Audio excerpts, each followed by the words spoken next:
What's up, Willowbrook? Years ago, I was in a touring band, and I still remember when we went full time. I remember one of the first events that we played. It was an outdoor festival, and there were like 25,000 people there, and the crowd was awesome. The band played well. We sold a ton of merchandise, and I remember creating in that moment this expectation, creating this in my mind, an expectation of what the band life, the touring life would look like. But that expectation was met with a harsh reality the very next night whenever we played for a whopping 20 people and they really didn't care that we were there and we didn't sell a lot of merchandise. It was a case of unmet expectations. And in our passage today, Matthew 11, 2 through 15, I think we see another case of unmet expectations. See, John the Baptist is in prison, and his view of the Messiah and the common view of the Messiah at that time was that the Messiah would come, a king from the line of David would come, and he would rescue Israel. He would overthrow Rome and essentially bring Israel back to their glory days. And I'm sure as John's thinking about this, he's thinking, well, I'm still in prison. Jesus, I think, is the Messiah, but he hasn't overthrown Rome. I'm not free. So he sends his disciples to ask Jesus this question: are you the Messiah, or should we be looking for someone else?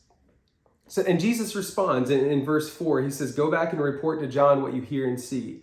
The blind receive sight, the lame walk, those who have leprosy are cleansed, the deaf hear, the dead are raised, and the good news is proclaimed to the poor. And then he ends with saying this: blessed is anyone who does not stumble on account of me. Now, what is he really saying right there? Blessed is anyone who does not stumble on account of me.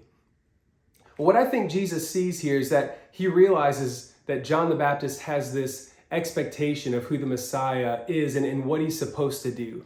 And Jesus is essentially saying, John, when I don't do the work the way that you expect me to do the work, don't be offended.